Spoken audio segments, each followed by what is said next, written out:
tudo bem? Boa tarde. Para quem não me conhece, meu nome é Paulo Estevam. A gente está com um projeto estudando aí farmacologia e fisiologia através de livros e apostilhas. E hoje eu vou dar continuidade aqui nos estudos onde nós iniciamos, né, com os fármacos colinérgicos, seja ele agonistas ou antagonista. E hoje a gente vai estudar um pouquinho sobre os fármacos adrenérgicos. Essa aula vai ficar um pouco extensa, então é necessário dividi-la de 2 a 3 vezes, né? 3 partes, 3 vídeos. As considerações finais eu vou deixar para o final de cada vídeo, onde eu vou estar fazendo um resumo explicando tudo que foi lido, tudo que foi planejado, projetado aqui no artigo. Então fica melhor assim, ao invés de eu estar explicando durante o estudo, né? Porque às vezes a pessoa que está acompanhando o estudo na íntegra acaba ficando um pouco confusa, né? Isso foi um feedback que eu já recebi. Então, o ideal é eu fazer a leitura, se for de fazer dar alguma explicação que seja breve, né? Para não perder a linha. E no final eu faço as minhas considerações em relação ao estudo. Então o ideal é que cada vídeo tenha no mínimo 30 minutos e no máximo 45 minutos. Beleza pura? Vamos que vamos. Vamos para o que interessa. Os impulsos nervosos eles são transmitidos nas sinapses através da liberação de substâncias químicas chamadas neurotransmissores. Olha só, nós estamos estudando aqui agonistas adrenérgicos. Relembrando o que aconteceu lá nos colinérgicos, que todos os medicamentos que é relacionado, que está dividido na parte autônoma, né, que é a parte simpática e parasimpática, a gente tem aqui agonistas e antagonistas. Antes falamos do colinérgico e agora que a gente está falando do adrenérgico. E tanto o colinérgico quanto o adrenérgico tem os neurotransmissores, que são os responsáveis para fazer a transmissão química. Existem vários neurotransmissores, mas dentre eles, que é responsável especificamente pelos agonistas adrenérgicos, é o neurotransmissor, o noradrenalina, que a gente vai falar lá na frente. E lá no colinérgico, né, é a acetilcolina. Então, assim, eu estou falando isso para que cada vez que a gente está estudando algo, a gente precisa estar se perguntando, se questionando, né, para ver se o estudo está adequado com a linha de raciocínio. Beleza pura? Vamos lá. Quando o impulso nervoso ou potencial de ação alcança o fim do axônio pré-sináptico, as moléculas dos neurotransmissores são liberadas no espaço sináptico, né? Os neurotransmissores constituem um grupo variado de compostos químicos. Deixa eu colocar aqui, ó, no Google para fazer aquela pesquisa rápida, né? Aquela que a gente já faz, já está acostumado a fazer. Então a gente vai fazer essa pesquisa aqui, que eu quero mostrar para vocês o que é sinapse, né? Sinapse, fenda sináptica. Deixa eu colocar aqui a fenda sináptica, porque tem muita gente que não sabe o que é uma fenda sináptica. Fenda sináptica. Deixa eu carregar aqui. Então, como tem pessoas que chegaram, fenda sináptica, chegaram nesse assunto aqui, mas ainda não sabem o que é uma fenda sináptica. E agora eu vou estar mostrando para vocês o que é uma fenda sináptica, né, o que esse neurotransmissor faz e a importância da gente estar fazendo essa pesquisa aqui através do Google, porque é uma pesquisa mais rápida.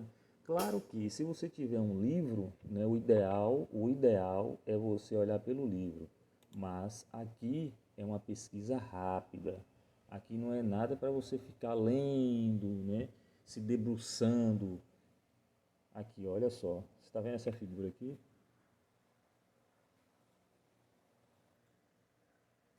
Então essa daqui é a região onde fica, né, as vesículas, que é as vesículas sinápticas e seus neurotransmissores. E aqui é a fenda sináptica. Eu estou mostrando esse vídeo aqui para quem não conhece, né, essa figura. Olha ela aqui, ó. Aqui é uma região pré, aqui é a fenda sináptica, né, que é o botão sináptico, que são os receptores que estão na região pós. né? Aqui a região pré e região pós. Receptores, aqui tá vendo? Esses pinguinhozinhos aqui, ó. E esse aqui no meio, essas bolinhas são os neurotransmissores. Eles podem ser tanto eles podem ser inativados, né, através de enzimas, como também pode ser, a gente vai voltar lá para o nosso estudo, né, para a gente dar andamento. Então, os neurotransmissores, os neurônios adrenérgicos, eles liberam como neurotransmissor a noradrenalina, também conhecida como norepinefrina. No sistema simpático, a noradrenalina, portanto, ela é um neurotransmissor dos impulsos nervosos dos nervos autonômicos pós-ganglionares para os órgãos efetuadores. A noradrenalina ela é formada a partir do aminoácido tirosina, de origem alimentar, que chega até os locais da biossíntese, como a medula adrenal e as células cromafins. As fibras sinápticas através da corrente sanguínea. A tirosina ela é transformada em citoplasma. Olha só, a tirosina ela é transportada para o citoplasma do neurônio adrenérgico através de um carregador ligado ao sódio. A enzima tirosina hidroxilase transforma a tirosina em DOPA. Isso aqui que eu estou lendo, na verdade, é um fluxograma, né? Onde ele está digitável e aí você reconstitui ele como fluxograma. Cai muito em concurso, prova de faculdade, mas na real aqui não vai fazer muita diferença no nosso dia a dia na prática, essa questão aqui. Né? Porque ele diz aqui, onde ela é sintetizada, né? A tirosina ela se transforma em tirosina, a enzima tirosina hidroxilase transforma a tirosina em DOPA. A DOPA ela é transformada em dopamina através da enzima DOPA descarboxilase, também denominada L-aminodescarboxilase ácida aromática, sendo então a DOPA descarboxilada para se transformar em dopamina. A dopamina, recebendo a ação da enzima dopamina beta-hidroxilase, transforma a dopamina em noradrenalina. A transformação da noradrenalina em adrenalina, também conhecida como epinefrina, ocorre em maioria na medula suprarrenal através da enzima feniletolamina N-metiltransferase. Depois de sintetizada, a noradrenalina ela é armazenada em forma ligada no interior das vesículas, como eu estava falando lá, né? A noradrenalina, depois dela sintetizada, depois dela nascida, criada, vamos dizer assim, ela é armazenada de forma ligada no interior das vesículas, né, com adenosina trifosfato, que é o ATP, e com um grupo de proteínas heterogêneas chamadas cromafinas, constituindo um complexo que não se difunde, sendo, portanto, inativo. Ao lado dessa noradrenalina ligada, existe outra forma, ou outras formas de noradrenalina frouxamente ligada, ou mesmo livre, nos terminais axônicos e nas vesículas de depósito.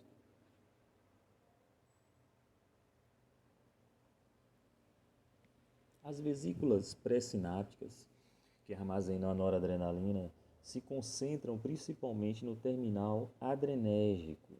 As vesículas que armazenam noradrenalina, elas podem ainda ser encontradas na medula suprarrenal e até mesmo em certos órgãos sem inervações adrenérgicas. As vesículas também encerram dopamina em dopamina. Oxe, peraí. As vesículas também encerram dopamina beta-hidroxilase, a enzima que transforma a dopamina em noradrenalina.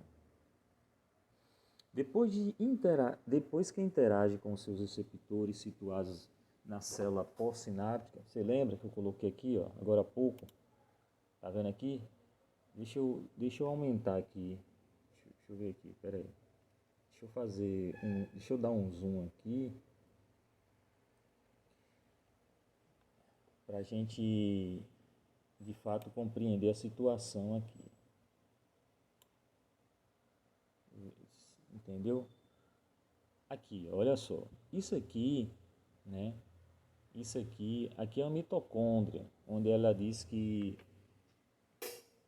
onde ela é sintetizada, né? Aqui são as vesículas, aqui ó, vesículas adrenérgicas, ou elas aqui as vesículas, aqui a mitocôndria. Então aqui são os receptores pós, receptores adrenérgicos, né? Que a gente está estudando aqui agora. Então, depois que interage com seus receptores situados na célula pós-sináptica e na célula pré-sináptica, o neurotransmissor adrenérgico ele deve ser inativado rapidamente. Se isso não acontecesse, haveria excesso de ação, de sua ação, destruiria a homeostase e levaria à exaustão do organismo. A inativação da noradrenalina por dois processos, que é o enzimático e de recaptação. Você vê que essa parte aqui, onde ele fala sobre recaptação e a inativação, isso justifica o fato de muitas doenças, né? Redução em excesso de neurotransmissores ou excesso de neurotransmissores na fenda sináptica, né? O que leva a uma doença de Alzheimer, o que leva a uma doença de Parkinson, o que leva a uma doença degenerativa, o que leva a uma doença do sistema nervoso central, né? Então, assim, os medicamentos eles estão para fazer a reposição daquela substância que está inativa, né, ou que tem deficiência de produção, ou o medicamento ele faz com que ele funciona, né, como naturalmente as catecolaminas, como a noradrenalina. Então, esse assunto aqui, ele fala mais nessa situação, onde os medicamentos agem de ação direta, de ação indireta e de ação mista. Então, são medicamentos que vai ativar, né? Porque ele é um agonista, ele vai ativar, ele vai favorecer o sistema fisiológico para que aquilo aconteça. Beleza? Qualquer dúvida, pergunte aí no chat aí do YouTube. Eu vou ter o prazer de estar esclarecendo. Caso seja algo mais complexo, no WhatsApp está aí no perfil. Você pode entrar através do WhatsApp também, que eu estarei mandando áudio, estarei mandando o vídeo, né, explicando a situação para que a gente tenha um entendimento mais rápido possível. O objetivo aqui é a gente estudar e entender e compreender o assunto, né? E não ficar voando com essa dificuldade de aprendizado, mas não pode acontecer isso. A gente sabe que farmacologia e fisiologia são dois assuntos complexos, né? Não é teoria, é de fato prática, porque a teoria ela nos leva a nos preparar para a prática. Então, se você está com dificuldade na parte teórica, o ideal é que você busque esteja um profissional ao seu lado para poder estar te ajudando, porque a prática não é diferente, a prática ela é mais complexa ainda. Beleza? Vamos lá. Além de seus efeitos como neurotransmissores, a norepinefrina e a epinefrina, ela também influencia na taxa metabólica. Essa influência ela funciona tanto pela modulação da função endócrina, como a secreção da insulina e pelo aumento da taxa de glicogenólise e a mobilização de ácidos graxos. Essa parte aqui, ela vai ser mais assim detalhada quando a gente começar, né, a estudar lá o medicamento propriamente dito, porque aqui é um resuminho do que se espera quando a gente vai falar dos medicamentos. Mas adiantando é o seguinte, quando ele fala que funciona na modulação da função endócrina, né, como na secreção de insulina, na taxa de glicogenólise, né, o nosso organismo ele vive em função homeostasia, então ele precisa ter um equilíbrio, né, e por isso que ele está constantemente em sensações, né, químicas, né, os neurotransmissores eles estão sempre trabalhando, não deixam de trabalhar. Né? E quando isso acontece, aí tem alguma comorbidade fisiológica, né, uma doença, E essa doença ela precisa ser reposta com algum tipo de medicamento, né? Algum tipo de modulação. Beleza? É mais ou menos isso que ele está querendo falar aqui. Claro que o excesso, tudo em excesso, mesmo se tratando de neurotransmissor, isso vai acarretar algo negativo para o sistema fisiológico. Belezinha? Vamos lá. As enzimas monoamina oxidase, que é chamada carinhosamente de MAO, e a catecol ou metiltransferase, que é também chamada carinhosamente de CONT, elas inativam a noradrenalina, né? Foi como foi dito lá em cima, existem dois processos de inativação da noradrenalina, é pela via enzimática e pela via de recaptação. Quando existe a recaptação, é porque esse neurotransmissor ele sai da fenda sináptica, da vesícula, cai na fenda sináptica aqui e depois ele vai ter uma recaptação, né? Ele vai retornar para o seu local de origem, entendeu? Vai fazer uma como é que se diz, meu Deus? É uma modulação. Ele sai, ele vai ser absorvido aqui, ele se liga ao receptor, aí vai acontecer a, a resposta, né, aferente, eferente, e aí o restante aqui ele precisa ser retornado, precisa voltar, para não ficar com exaustão, né? Uma grande concentração de neurotransmissor na fenda sináptica, fica em exaustão. Vamos lá. A MAO ela é uma enzima desaminadora, né, que retira o grupamento NH2 de diversos compostos como noradrenalina, adrenalina, dopamina, serotonina. A MAO ela localiza-se nas mitocôndrias, elas estão localizadas nas mitocôndrias dos neurônios e em tecidos neuronais não neuronais, como o intestinal, o hepático, e oxida a noradrenalina, transformando em ácido vanilmandélico. Galera, é o seguinte, mesmo que nós estamos estudando medicamentos do sistema nervoso central, né, estamos falando dessa enzima, que é a MAO, monoaminoxidase, ela diz ela aqui que ela está localizada, dizendo ela que ela está localizada nas mitocôndrias neuronais, porém, encontra-se também em tecidos não neuronais, como o intestino, sistema hepático, que vai oxidar a noradrenalina, transformando em ácido vanilmandélico. Então você vê que aí a gente faz aquela reflexão, né? Eu não consigo, essas coisas é para eu falar no final, mas independente se o vídeo vai ficar grande ou não, o ideal é estar falando agora para a gente estar complementando, né? Complementando aqui o artigo. Então, assim, agora a gente vai fazer uma reflexão em relação a medicamentos que são macerados, né? Medicamentos que são macerados, principalmente para pessoas idosas que estão acamadas com algum tipo de doença neurológica, que faz uso de sonda nasogástrica ou faz uso de sonda, aquela sonda que fica no peritônio, né? Na barriga, fugiu a memória aqui o nome da sonda. Então, o que acontece? Existem medicamentos que eles precisam ser utilizados junto com outro medicamento. Por quê?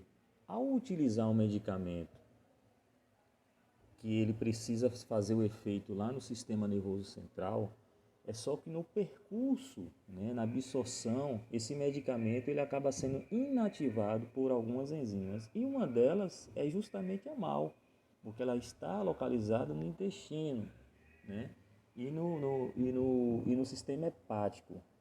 E aí, meu caro, você macera aquele medicamento, né, e acaba que esse medicamento que foi macerado, que ele foi triturado, né, como ele deveria chegar no estômago para ser distribuído no duodeno, na fórmula natural dele, né? Mas você triturou o medicamento. Paulo, como é que eu vou fazer para administrar? E agora? Pronto, você pode fazer o seguinte, você vai administrar primeiro o medicamento que vai carrear o medicamento que vai agir no sistema nervoso central, né? Então ele precisa estar com uma grande quantidade já na corrente sanguínea, atravessada a barreira ali do intestino, do duodeno, né? E daí você vai fazer a introdução do outro medicamento. Nesse caso aí pode. Agora, você pegar esse medicamento que já depende do medicamento para fazer o carreamento, né, do intestino até chegar no sistema nervoso central. Porque esse medicamento ele vai ou inativar ou ligar, né, a molécula que iria sintetizar o medicamento principal para chegar no sistema nervoso central, mas você não está fazendo a maceração, ou você está utilizando, um exemplo, alguns anti-inflamatórios, né, junto com o medicamento neuroléptico. Né? Aí esse medicamento vai inativar o medicamento neuroléptico, o paciente ele não vai ter o tratamento efetivo, o paciente ele não vai conseguir dormir. Então gera uma série de problemas com o paciente e isso não é legal, entendeu? Quem não entendeu o que eu falei aí, comente aí que eu não entendi o que você falou, né? Em tal minuto, de 19 a 21 minutos, você falou sobre medicamentos, que não inativa ou inativa, e aí a gente faz um vídeo específico falando sobre isso e eu cito os medicamentos, né? Que são vários medicamentos, mas os mais corriqueiros que são administrados em hospitais, eu cito ele e a gente trabalha ele, belezinha? Vamos lá. Giaconte, abundante no fígado, transforma a noradrenalina em compostos metametilados.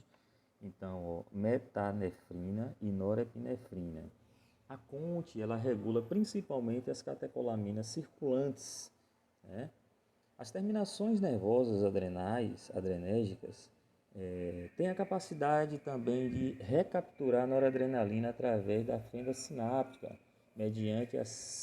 mediante um sistema metabólico transportador, sendo armazenado novamente nas vesículas pré-sinápticas, também através de outro sistema de transporte. Os receptores adrenérgicos, ou adenoreceptores conhecido, reconhecem a noradrenalina e iniciam uma sequência de reações na célula, o que leva à formação de segundos mensageiros intracelulares, sendo considerados, né, os transdutores da comunicação entre a noradrenalina e a ação gerada de células efetoras. Condições como exercício frio, trauma, o pânico e a hipoglicemia ativam os neurônios simpáticos. Vamos lá. Ações, ele diz aqui que condições como exercícios, frio, trauma, pânico, hipoglicemia ativam os neurônios simpáticos. As ações do sistema nervoso autônomo simpático. Isso aqui, essas ações aqui, ela é de fato, né, a gente precisa ter ela como tabela, ou precisa ter ela como na nossa mente mesmo, na nossa prateleira de informação, porque é justamente através dessas informações que a gente vai saber por que o médico utilizou aquele medicamento, né? Passou aquele medicamento, por que ele está administrando esse medicamento, por qual motivo o paciente desenvolveu um quadro diferente do que ele estava antes e aí passou a usar determinado medicamento. Vamos lá, esclarecer. Contração do músculo liso da pálpebra superior, elevação da pálpebra. Isso aqui é quando ativa, são as ações do sistema nervoso autônomo simpático. Vasoconstricção da glândula lacrimal. Secreção do músculo radial da íris midríase. Secreção viscosa das glândulas salivares.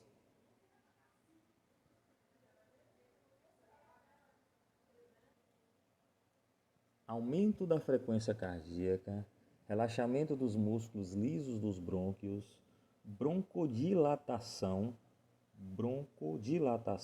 né, dilatação da traqueia, diminuição do tônus muscular e da motilidade gastrointestinal, contração dos esfíncteres intestinais, contração da cápsula do baço, liberação de ácidos graxos no sangue, né? Relaxa o músculo destrusor da bexiga.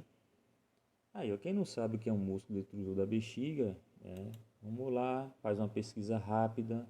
Deixa eu reduzir aqui. Músculo destrusor da bexiga. Aí você coloca aqui, ó, o que é um músculo destrusor da bexiga? Vamos lá. Músculo destrusor, deixa eu ver aqui a escrita correta. Destrusor da bexiga.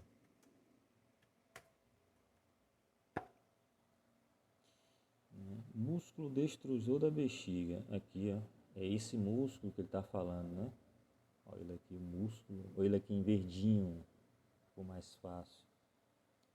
Então é isso aqui, o músculo destrusor da bexiga. Olha que figura legal aqui, ó. Como funciona a bexiga? Está ligado ao sistema nervoso central, tá vendo? Sistema nervoso central. Vamos lá. Aumento do tônus, contração do trígono do esfíncter da bexiga. Aí, o que seria isso? Trígono e esfíncter da bexiga. Trígono.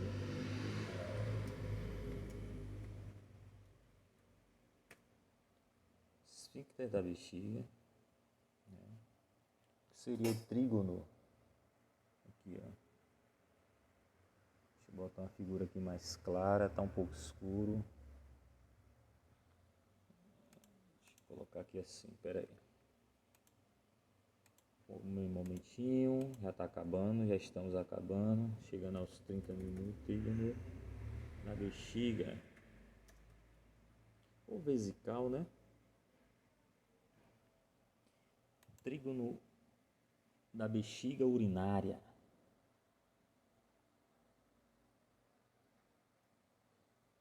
Vamos lá, vamos lá. A internet está um pouco lenta, eu vou aqui, ó, pronto. Trígono da bexiga, né? São esses três furinhos aqui, tem um aqui, tem outro aqui e tem esse que vai para cá, né? Então aqui dá o do ureter, direito ureter, esquerdo aqui o ureteres, né? E aqui vem o trígono vesical, né? O canal vesical aqui, o interno. Essa figura aqui ela tá sensacional, eu gostei dessa daqui. Aqui são os ósteos, trígono vesical, olha ele aqui, ó. Esse canalzinho aqui, ó. Vamos aqui concluir os nossos estudos e estimula a ejaculação, né? Estimula a ejaculação. Lembrando que o que é que vai causar isso? Só lembrando aqui, ó, pânico. Então, se você está no momento, né, na relação sexual, que você entra em pânicos, que você está nervoso, que você está agitado, o que a literatura diz? Você vai ter uma ejaculação precoce, não é verdade? Aqui, ó. Exercício, frio, trauma, pânico, né? Pânico, hipoglicemia, ativa os neurônios simpáticos. O frio, o que é que o frio faz? A pessoa fica com vontade de fazer xixi toda hora. Então é isso, galera. Vamos ficar por aqui com esse vídeo, né? Esse vídeo eu espero que vocês tenham tenham gostado, né? Chegou ao propósito de cada um. O nosso perfil de estudo é justamente esse aqui. A gente vai estudando, no decorrer do estudo a gente vai dialogando. Por isso que é preciso pegar assuntos, né, curtos e no mesmo vídeo a gente discutir o problema para a gente chegar a uma definição. Beleza pura? Então, siga aí o nosso canal, dê o like que não deu ainda, comente, perguntam, fazem perguntas, questionam. Estudar é isso. Estudar a gente precisa estar sempre se questionando, sempre se pronunciando, para a gente chegar a um denominador comum. Beleza pura? Vamos que vamos.